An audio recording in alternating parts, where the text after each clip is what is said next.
2014 के पहले भारत क्या था और 2025 का भारत क्या है, इन दोनों का जब तुलना करेंगे तब आपको लगेगा कि 11 साल जो हमारी सरकार ने काम किया है, सेवा और शिक्षा का काम किया है, बहुत ही विशेष उल्लेखनीय कदम उठाया। और सभी क्षेत्रों, चाहे वो कृषि कल्याण का क्षेत्र हो, चाहे महिला और बच्चों का, ट्रांसजेंडरों का क्षेत्र हो, चाहे युवाओं के विकास का विषय हो, चाहे इंफ्रास्ट्रक्चर का विषय हो, चाहे अर्थव्यवस्था में सुधार का विषय हो, चाहे हमारे स्ट्रीट वेंडरों के भी कल्याण का विषय हो, चाहे हमारे गांव में जो विश्वकर्मा रहते हैं उनके विकास का विषय हो, चाहे हमारे साफ सफाई के मामले में भी भारत को आगे बढ़ाने का काम हमारी सरकार ने किया है। पहले से लोगों का स्वास्थ्य कैसे ठीक रहे उसकी भी चिंता सरकार ने किया है। सस्ती और सुलभ दवा उपलब्ध हो उसकी भी सरकार ने चिंता किया है। गृहिणी के मकान के कैसे हमारी माताओं बहनों को मालिकाना हक मिले उसका भी प्रयास हमारी सरकार ने किया है। सौर ऊर्जा से कैसे हम बिजली की खपत को कम करें और आम आदमी को मुफ्त में बिजली प्राप्त हो सके उसके बारे में भी सरकार ने प्रयास किया है। हर घर नल से जल मिल सके उसके बारे में भी हमारी सरकार ने प्रयास किया है। नए भारत में पारदर्शिता का युग हो, डीबीटी के माध्यम से लोगों का कैश ट्रांसफर हो उसके बारे में भी हमारी सरकार ने काम किया है। विश्व का सबसे बड़ा बीमा कवरेज भी हमारी सरकार ने लेकर आया जो 5 लाख रुपए तक का किसी ना किसी सबको दवा का इलाज मिलता है। कोई देश में भूखा ना सोने पाए उसकी भी व्यवस्था हमारी सरकार ने किया है। हर बैंक, हर व्यक्ति फाइनेंशियल इंक्लूजन से जुटा हो, सबके पास बैंक का खाता हो, उसका प्रयास हमारी सरकार ने किया है। नारी शक्ति को और मजबूत कैसे किया जाए उसको लगातार भारत सरकार हमारी प्रयास कर रही है। अगर आप देखें कि आपको अगर व्यवसाय करना है तो आम छोटे से छोटे व्यक्ति को कैसे ऋण मुहैया हो सके उसकी भी चिंता हमारी सरकार ने किया है। हमारे वृद्धा अवस्था वाले में उनका भी ख्याल रखने का काम सरकार ने किया है। वंचितों को मिली प्राथमिकता का भी ख्याल किया है। हर गांव, हर घर में बिजली कैसे पहुंचे उसकी भी चिंता हमारी सरकार ने किया है। अब हर गांव में श्रम कानून को ऐतिहासिक बनाने का काम किया है और अंतरिक्ष तक भारत को ले जाने का काम हमारी सरकार ने किया है। और अभी हाल में जो सिंदूर मिशन चला है उसमें भी देश को दुनिया में साबित करने का काम हुआ है। अगर किसी कल्याण की बात करें तो सरकार ने किसानों के लिए पहले के बजट की तुलना में 5 गुना बजट बढ़ाने का काम हमारी सरकार ने किया है। और उसका परिणाम रहा कि 11 करोड़ से अधिक किसानों को 3.7 लाख करोड़ रुपया किसान सम्मान निधि के माध्यम से अब तक हमारी सरकार ने देने का काम किया है। फसल बीमा की अगर बात करें तब तक फसल बीमा के आधार पर हमारे जिले में थोड़ी कमी जरूर रहती है, लेकिन पूरे देश में अगर देखें तो 1.75 लाख करोड़ रुपए का भुगतान फसल बीमा के माध्यम से किसानों को पूरे देश में करने का काम सरकार ने किया है। एमएसपी की लागत अगर करें, जो एमएसपी की बार बार लोग बात करते हैं, आज लागत का 50% तक का एमएसपी बढ़ाने का काम हमारी सरकार ने करने का काम किया। जहां भारत का उत्पादन पहले 347 मिलियन टन खाद होता था, आज वो बढ़ करके 347 मिलियन टन खाद का उत्पादन हासिल किया हम लोगों ने। एमएसपी जहां पर पहले दालों की खरीद में, जहां एमएसपी में हम लोगों ने 73 से 50% की बढ़ोतरी किया है ताकि जो हमारा देश अभी तक दलहन और तिलहन के आधार पर आत्मनिर्भर नहीं था। हम किसानों के देश कहे जाते हैं, लेकिन आज हमें दाल इंपोर्ट करना पड़ता है, तिलहन इंपोर्ट करना पड़ता है। इसलिए उसको प्रोत्साहित करने के लिए उसके एमएसपी में लगातार 7350 दालों में और 1500% की बढ़ोतरी हम लोगों ने तिलहन में किया है ताकि हमारे देश के किसानों को लाभ हो, उसका पैदावार बढ़े और आत्मनिर्भरता हमारी बढ़ सके। वहीं पर सिंचाई के लिए जो देश में 93,000 करोड़ रुपए का योजना चलाकर 112 सिंचाई परियोजनाओं को लागू करके उसमें आपका सरहू नहर परियोजना है जो आपके भी जिले से होकर के जा रहा है, जो कि सालों साल से पड़ा हुआ था, लेकिन उसकी भी चिंता प्रधानमंत्री नरेंद्र मोदी ने किया कि आम किसानों को कहीं ना कहीं उसका लाभ मिल सके। वहीं पर गांव में ड्रोन के माध्यम से खेती को और आसान बनाने के लिए ड्रोन दीदी योजना हम लेकर के आए, नैनो यूरिया हम लेकर के आए ताकि खेती की लागत में कमी हो सके। ये तमाम प्रयास जो किसान कल्याण को बढ़ा सकता है और उसी का नतीजा है कि आज भारत उत्पादन में दुनिया में बहुत आगे निकलता चला जा रहा है। वहीं पे महिलाओं के बात जहाँ तक करें तो महिलाओं के आत्मरक्षा और सुरक्षा के लिए 3 तलाक ला करके 2019 में हमने मुस्लिम महिलाओं को भी सम्मानित करने का काम किया, उनको इज्जत दिलाने का काम किया। वहीं पे पास्को कानून ला करके जहाँ बच्चों को विरुद्ध यौन शोषण होता था उसको भी कहीं ना कहीं उसके ऊपर पाबंदी लगाने का काम हमारी सरकार ने किया है। वहीं पर अगर आप देखें इन सारे प्रयासों का महिलाओं का उत्थान और बेटी बचाओ बेटी पढ़ाओ का ही नतीजा रहा कि आज भारत में जो लिंग अनुपात हमारा गड़बड़ था, पुरुष ज्यादा पैदा होते, बच्चे लड़का पैदा ज्यादा होते थे, महिलाएं कम होती थी, आज सरकार के लगातार प्रयासों का ही नतीजा है कि आज 1000 पुरुषों में 1020 पुत्रियां पैदा हो रही हैं ताकि भारत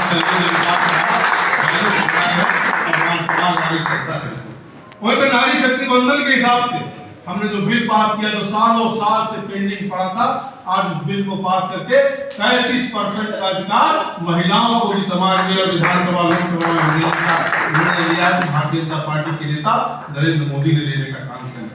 वहीं पर डॉक्टरों में जहां पर महिलाओं के लिए जब डिलीवरी का समय आता था उनकी मातृत्व का छुट्टी का जो सीमा बढ़ा करके हम लोगों ने 26 साल करने का, 26 महीना करने का, 26 सप्ताह करने का काम हम सबने किया है ताकि उनको कहीं ना कहीं डिलीवरी के समय उनको नौकरी की चिंता ना रहे, अपने बच्चा का देख रेख वो कर सकते। महिलाओं को जहां पर हम लोगों ने सैनिक स्कूल में प्रवेश देने का काम किया, वही एनडीए में भी प्रवेश करने का काम हम लोगों ने देने का काम किया ताकि महिलाएं हमारी सेना में भी भर्ती हो सके और पुरुषों से कहीं भी पीछे ना रहे, जहां भी उनको उपयोगिता उसको हम लोग कर सकें। एलओसी पे पहली बार मोदी सरकार ने एलओसी पे भी हमारी महिलाओं को हथियार देकर उनको बॉर्डर पे भी तैनात करने का काम किया है और वो भारत की तरह की सुरक्षा कोई भी 10 करोड़ महिलाओं को जो एसएसजी ग्रुप हमारा, उन सब महिलाओं को सशक्त बनाने के लिए, उनको पैर पे खड़ा करने के लिए एसएसजी ग्रुप के माध्यम से 10 करोड़ महिलाओं को हम लोगों ने उसमें लाभान्वित करने का काम किया है। एसएसजी ग्रुप के माध्यम से 1,48,000 लखपति दीदी अब तक बन चुकी है। जो प्रधानमंत्री जी का लक्ष्य है कि हमें 3 करोड़ से ज्यादा लखपति दीदी महिलाओं को बनाना है, उनके पैरों पर उनको खड़ा करना है ताकि वो लखपति दीदी बन सके। अगर युवाओं की बात करें तो सबसे बड़ी विडंबना भी शिक्षा नीति में हमारी, उस शिक्षा नीति को भी हम लोगों ने 2020 में बदलने का काम किया है। जहां एम्स की पढ़ाई, एम्स का हॉस्पिटल केवल दवाई के लिए नहीं होता, शिक्षा के लिए भी होता है। आज जो 7 से बढ़ा करके 22-23 एम्स हम लोगों ने पूरे देश में खोलने का काम किया ताकि नौजवान हमारा शिक्षा ग्रहण कर सके और वो डॉक्टर बन करके निकल के समाज की सेवा कर सके। 8 नए आईएमएम खोला गया, 7 नए आईआईटी खोला गया, 490 नई यूनिवर्सिटी स्थापित किया गया और कौशल विकास योजना के तहत 1,06 करोड़ युवाओं को ट्रेनिंग देकर के उनको कहीं ना कहीं नौकरी दिलवाने का काम हमारी सरकार देख रही है। स्टार्टअप इंडिया में भारत दुनिया का तीसरा बड़ा स्टार्टअप इकोसिस्टम बन गया। 2014 के पहले भारत में उंगली पे 100-125 स्टार्टअप होते थे, आज वो बढ़ करके 1.6 लाख से ज्यादा स्टार्टअप हो गए हैं, जिसमें करीब 17.6 लाख लोगों को रोजगार देने का काम कर रहे हैं। उन स्टार्टअपों में 10 ऐसे यूनिकॉर्न स्टार्टअप है जो 100 बिलियन से ज्यादा का बिजनेस कर रहे हैं, आज उनको बढ़ावा देने का काम हमारी सरकार कर रही है ताकि हमारा नौजवान है जो स्टार्टअप करना चाहता है, नया काम करना चाहता है, उसको प्रोत्साहित करने का काम हमारी सरकार कर रही है। आज नौजवान हमारे उसमें आगे बढ़ते चले जा रहे हैं। रोजगार मेला जो भी हम लोग कई जिलों में जाते थे, हम लोगों ने फोटो देखा होगा कि प्रधानमंत्री जी ने तय किया कि भारत सरकार और प्रदेश सरकारों में जहां जहां भी सरकारी नौकरियां बाकी हैं, कमी है, रिक्त पद हैं, उनको युद्ध स्तर पर भरा जाए और 1 साल के भीतर हम लोगों ने 10 लाख नौकरी नौजवानों को देने का काम हमारी सरकार ने किया। खेलो इंडिया के तहत आज नौजवानों को स्वस्थ और चुस्त रख करके आज ओलंपिक में और सारे खेलों में हमारे नौजवान पदक लेकर के भी आ रहे हैं। इंफ्रास्ट्रक्चर की अगर बात तो बजट में 570% की वृद्धि हम लोगों ने, आज से 3 साल पहले अगर देखेंगे तो केवल 5 लाख करोड़ बजट हुआ करता था, आज कहीं ना कहीं वो बढ़ करके 11 लाख करोड़ से ज्यादा बजट हो गया। अगर सड़कों की कनेक्टिविटी की बात करें तो ग्रामीण सड़कें करीब 99% कभी न कहीं किसी न किसी एक कोने से वो सड़क मुख्य मार्ग से जोड़ने का काम हमारी सरकार ने किया है। जहां पर पहले हाईवे का निर्माण केवल 14 किलोमीटर हुआ करता था, आज हमारी सरकार की गतिशीलता के नाते आज 34 किलोमीटर प्रतिदिन हमारा सड़कों का निर्माण पूरे देश में हो रहा है। वहीं पर रेलवे के बजट में हम लोगों ने 9% का वृद्धि किया है। आज उसी का नतीजा है कि आज महाराजगंज मुख्यालय भी रेलवे लाइन से जुटने जा रहा है। वहीं पर देखें तो 103 अमृत भारत स्टेशन का निर्माण किया, जो जीर्ण शीर्ण हालत में स्टेशन हमारी पड़ी थी, आज उनको सुधार का काम हमारी सरकार कर रही है, ताकि एयरपोर्ट स्टेशन पे भी जाए तो उसको एयरपोर्ट वाली सुविधा मिले, यात्रियों को किसी प्रकार की असुविधा ना होने पाए। अगर देखें तो पहले एक बजट में अगर रेलवे का 5 पैसे का भी टिकट का मुनाफा बढ़ोतरी होती थी तो पूरे देश में हाहाकार मच जाता था। लेकिन आज उचित व्यवस्था संसाधन देने के नाते आज वंदे भारत 100 से ज्यादा वंदे भारत चल रहे हैं और उसमें भी सीट खाली नहीं जा रही है, लोग पैसा देने को तैयार हैं और देश हमारे प्रगति गति से आगे बढ़ रहा है। उड़ान योजना के तहत हवाई जहाज की सुविधा भी हम लोगों ने 160 कर दी, जो पहले 60 करीब होती थी, 160 हवाई अड्डा पूरे देश में उड़ान योजना के तहत हम चला रहे हैं, ताकि छोटे से छोटे स्टेशन पे भी लोग अपना जाए, ताकि इससे कार्यशैली बढ़ती है और कहीं ना कहीं इसका विकास देश के साथ जुड़ता है। वहीं पे गति शक्ति के मामले में एग्रीकल्चर इंफ्रास्ट्रक्चर बन रहा है। मैं जो गति शक्ति का बात किया हूँ कि गति शक्ति पहले सड़कें होती थी, सड़कें पास हो जाती थी तो इन्वायरमेंट क्लियरेंस नहीं हो रहा है, फॉरेस्ट का क्लियरेंस नहीं हो रहा है, जमीन अधिग्रहण नहीं हो पा रहा है। आज गति शक्ति के माध्यम से गति शक्ति में जो योजना आती है उसमें पहले कहाँ सड़क की जरूरत है, कहाँ रेलवे लाइन की जरूरत है, कहाँ ओवरब्रिज की जरूरत है, फॉरेस्ट का क्लियरेंस होना चाहिए, एनवायरमेंट का क्लियरेंस होना चाहिए, जमीन अधिग्रहण होना चाहिए, उसकी देख रेख 13 मंत्रालय आपस में बात करके ताकि उसका पूरा उपयोग हो सके, वो गति शक्ति भी लागू करने का काम हमारी सरकार किया है। वहीं पर लटके हुए जो प्रोजेक्ट थे हमारे, अभी मैंने सरयू नहर का जिक्र किया जो वर्षों से लटका हुआ था, उसको भी हम करीब पूरा करने की स्थिति में है। कोसी रेल सेवा था, अटल टनल था, जो अटल टनल आज हिंदुस्तान का सबसे बड़ा टनल है, जो कि 8-9-10 कुछ किलोमीटर का वो टनल आज बन करके तैयार हुआ, तो मोदी जी के दृढ़ इच्छा शक्ति का नतीजा था कि जो हमारा पैसा लगा है उसको हमें और जल्दी से जल्दी पूरा करना है। वहीं अगर आप देखें इस सब के बाद, कोविड की महामारी झेलने के बाद, वैश्विक स्तर पर युद्ध छिड़ने के बाद भी आज भारत दुनिया में सबसे तेज गति से बढ़ने वाली अर्थव्यवस्था बन चुकी है। हमारी दुनिया में चौथी सबसे बड़ी अर्थव्यवस्था बनकर के हमारी सरकार उभरी है। 2013 में जब हमारी सरकार नहीं थी तो दुनिया में भारत की अर्थव्यवस्था 10वें स्थान की थी और भारत की अर्थव्यवस्था 5 फेजाइल कहते हैं, जो बीमारी अर्थव्यवस्था जिसको कहते हैं, उसमें भारत सम्मिलित था। आज उससे निकाल करके मोदी जी ने इन सारे समस्याओं को, जो कोविड का काल रहा हो और चाहे वैश्विक युद्ध छिड़ा रहा हो, फिर भी सबसे तेजी से व्यवस्था बढ़ रही है और दुनिया में चौथी सबसे बड़ी व्यवस्था बनकर के हमारी सरकार ने ये काम किया है। जहां पर 2013-14 पर कैपिटा इनकम 68,572 रुपया प्रति वर्ष था, उसमें 67% की वृद्धि करके आज 24-25 में 1,14,710 रुपया आज पर कैपिटा इनकम भारत के आम आदमी की हो गई है। ये सरकार के तमाम प्रयासों का ही नतीजा है कि आम आदमी की इनकम बढ़ रही है। आज 25 लाख लोगों को, 25 करोड़ लोगों को गरीबी रेखा से बाहर लाने का जो काम हमारी सरकार ने किया है, क्योंकि इसके पहले जब 13-14 में अगर देखें तो गरीबी का जो मामला था वो 29.70% रहता था, आज वो घट करके 11.28% गया।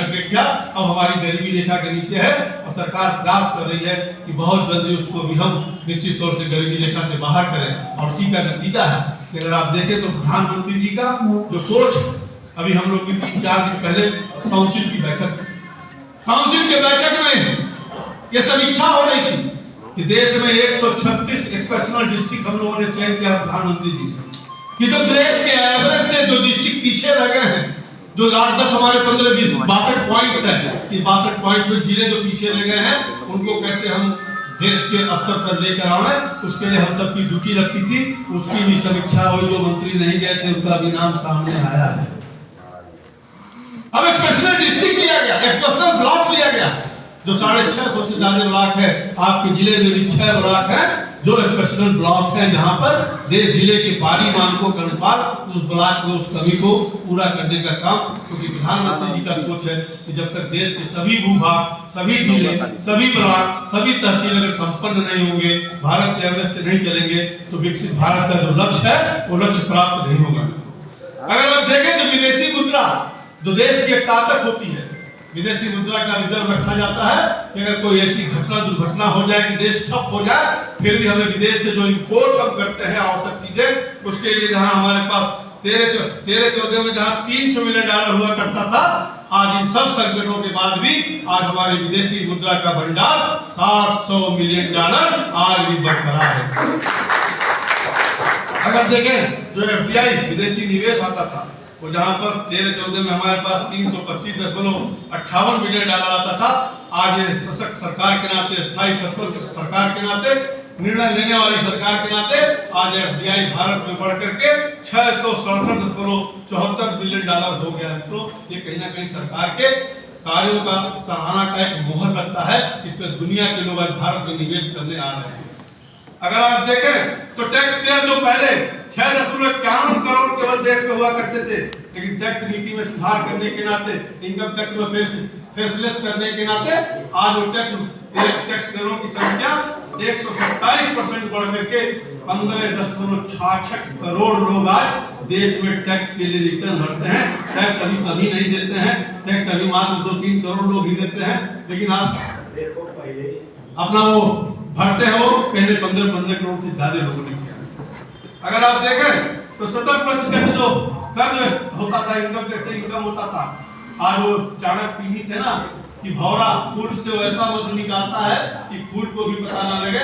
और आज हमने सरलता भी किया है टैक्स की नीति में, और उसका नतीजा रहा है कि जहां पर 14-15 में हमारा 7.99 लाख करोड़ रुपया इनकम टैक्स से जुटता था, आज 24-25 को बढ़कर 27 लाख करोड़ रुपया भारत सरकार के पास इकट्ठा रहा, जिससे जन कल्याणकारी कार्य हम और आपका विकास इंफ्रास्ट्रक्चर खड़ा करने का काम हमारी सरकार कर रही है।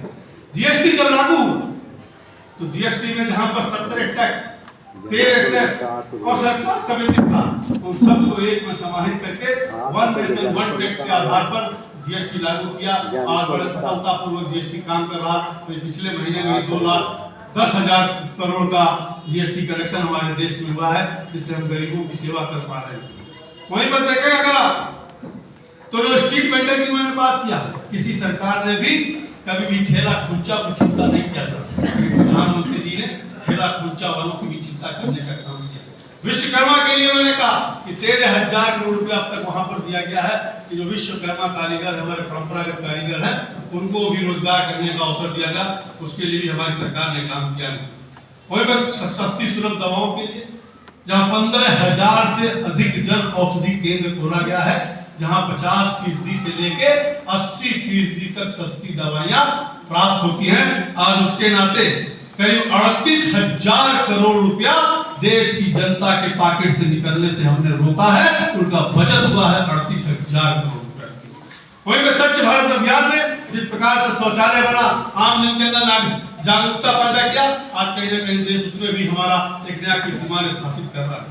आज गरीबों को जहां तक मकान देने की बात की, 4 करोड़ मकान हम लोगों ने दिया, उसमें 73% मकान माता बहनों के नाम से दिया, जो मोदी जी का है सशक्त नारी बनाने का लगातार हर चीज उनका यह प्रयास करता है। सौर ऊर्जा के माध्यम से घरों में लोगों को बिजली भी प्राप्त हो, देश की जो आवश्यकता है उसकी भी पूर्ति हो और उनके बिजली के बिल से भी छुटकारा मिले।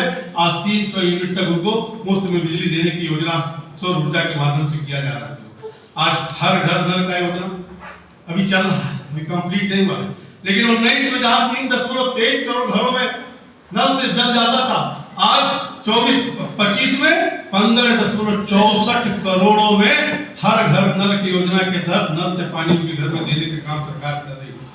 अगर आप देखें तो पारदर्शिता के नाते जहां 1200 से अधिक योजनाओं को डायरेक्ट बेनिफिट के साथ जोड़ा गया डीबीटी के माध्यम से, जिसमें लगभग अब तक देश में सभी योजनाओं को मिला करके 44 लाख करोड़ रुपया भारत सरकार के सिंगल बटन से बिना बिचौलिया के बातें डायरेक्ट जनता के खाते में देने का काम कर रहा है। कहीं ना कहीं सशक्त भारत बनाने के लिए भ्रष्टाचार में भी अंकुश लगाने का काम हमारी सरकार ने किया। आज विश्व की सबसे बड़ी स्वास्थ्य बीमा जो चल रही थी 5 लाख रुपए तक का कोई इलाज कर सकता, 70 साल से ऊपर उम्र वालों को कोई भी डाटा न दे करके उनको कार्ड देने का काम हमारी सरकार ने पिछले चुनाव के पहले घोषणा किया था, आज उनको हम देने का काम कर रहे हैं। कोई भी व्यक्ति भूखा ना सोने पावे। आज 81 करोड़ लोगों को हम कहीं ना कहीं मुफ्त में राशन दे रहे हैं ताकि कोई भूखा सोने ना पावे।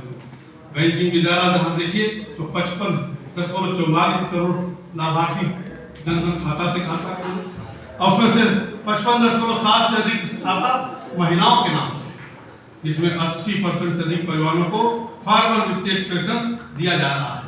24 लाख करोड़ से ज्यादा यूपीआई के माध्यम से ट्रांजैक्शन हो रहा है, इलेक्ट्रॉनिक ट्रांजैक्शन 24 लाख करोड़ रुपए ट्रांजैक्शन हो रहा है। आज देश में गरीबों के पास भी डेबिट कार्ड है, क्रेडिट कार्ड है, जो डेबिट कार्ड करते हैं। आज 37 करोड़ लोगों के पास क्रेडिट कार्ड भी देने का काम हमारी सरकार ने किया है। नारी शक्ति के लिए एलपीजी का काम हम लोगों ने भी किया, उनको से बच्चे करने का काम किया। और कहीं ना कहीं अगर देखें तो मुद्रा योजना के माध्यम से 52.5 करोड़ से अधिक बिना गारंटी के ऋण वितरित किया गया, जिसमें 33 लाख करोड़ रुपया आम जन को दिया गया है, बिना गारंटी का लोन दिया गया है ताकि अपने पैरों पे खड़ा हो सके, अपना रोजगार कर सके। वहीं पर जो उनमें खातेदारों की संख्या है वो करीब 68% मुद्रा लोन लेने वाली हमारी माताएं और बहनें हैं। और पीएम स्टैंडअप इंडिया के तहत SC ST और महिलाओं को उद्यमियों को 61,000 करोड़ से अधिक ऋण वितरित किया गया है ताकि हमारी अनुसूचित जाति और ST महिलाएं हमारी वो भी काम करना चाहे, वो भी तरक्की करके आगे बढ़ सके। वृद्धा अवस्था के लिए भी ख्याल रखा गया। प्रधानमंत्री सुरक्षा बीमा योजना के तहत 51.6 करोड़ लोग पंजीकृत हैं, जो कि वृद्धावस्था में उनको सहायता से मिलती है। प्रधानमंत्री जीवन ज्योति योजना के तहत 23 करोड़ लोग उसमें सम्मिलित हैं, जिससे कहीं ना कहीं उनको सुरक्षा प्राप्त होती है। अगर देखो तो वंचितों के लिए प्रधानमंत्री फसल बीमा योजना के तहत 63% लाभार्थी किसान हैं, जो SC हैं, ST हैं और OBC वर्ग से। जो बार बार पिछड़ों और दलितों की बात होती है, अगर आप देखें तो प्रधानमंत्री फसल बीमा में 63% लाभार्थी SC ST और OBC वर्ग के आते हैं। आज उनको कहीं ना कहीं सरकार सहायता देने की काम कर रही है। प्रधानमंत्री आवास योजना में भी अगर देखें तो 60% SC ST और ST वर्ग के लोगों को प्रधानमंत्री आवास देने का काम हमारी सरकार ने किया है। मुद्रा योजना के तहत 52 करोड़ ऋण में अगर देखें तो 50% ऋण SC ST और OBC को ऋण देने का काम हमारी सरकार ने किया है। धरती धावा योजना के तहत 63,000 आदिवासियों गांव में मूलभूत सुविधा पहुंचाने का काम, जो लक्ष्य हमारी सरकार ने रखा है, ST गांव में 100% सुविधा प्राप्त हो। वहीं 25 सरकारी योजनाओं को सीधे आवासीय परिवारों से तक पहुंचाया गया है। नल घर बिजली सब कुछ आदिवासी गांव में पहुंचाने का काम हमारी सरकार कर रही है। वंचितों के लिए खुले विकास का द्वार है कि अनुसूचित जाति, अनुसूचित जनजाति और पिछड़ा वर्ग को केंद्रीय मंत्रिपरिषद में अगर आप देखें तो मोदी सरकार में सबसे ज्यादा पिछड़ा और दलित और ST के मंत्री बनाए गए हैं। तो भारत के इतिहास में पहली बार मोदी सरकार ने देने का काम किया। उच्च शिक्षा में भी देखें तो हमने आर्थिक रूप से कमजोर वर्ग EWC के लिए आरक्षण दिया है। चिकित्सा शिक्षा की ऑल इंडिया कोटा सीटों में OBC और EWC को भी आरक्षण देने का काम हमारी सरकार ने किया है। जो बार बार विपक्ष करता है पिछड़ों का देखी हो रहा है, हमारी सरकार ने ज्यादा काम किया। आज तक के 70 साल के इतिहास में किसी सरकार ने यही काम किया है। हर घर रोशनी पहुंचे, हर गांव में रोशनी पहुंचे, इसकी भी चिंता हमारी सरकार ने किया है। और डिजिटल द्वारा श्रमिकों को सशक्तिकरण करने का काम हमारी सरकार ने किया है। न्याय अब हर गांव पहुंचे, उसका भी इंतजाम हमारी सरकार ने किया है। श्रम कानूनों को हमने सरल बनाया है और श्रमिकों को जहां संगठित क्षेत्र है, श्रमिकों को लेकर के सामाजिक और स्वास्थ्य सुरक्षा की गारंटी भी, जो हमारे गांव में किसान जो रजिस्टर्ड श्रमिक हैं उनको कहीं ना कहीं स्वास्थ्य की और सभी सुविधा देने का काम हमारी सरकार ने किया है।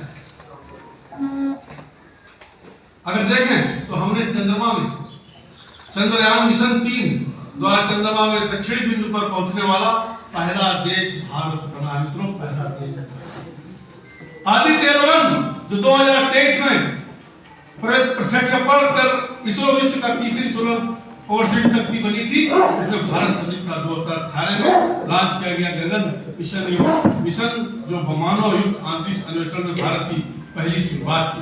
अगर आप देखें तो देश हमारा कहां चला गया है। अभी प्रधानमंत्री जी कह रहे थे कि हमारे देश के लोगों की सोच अलग होती है, हमारे लोगों की भूलने की शक्ति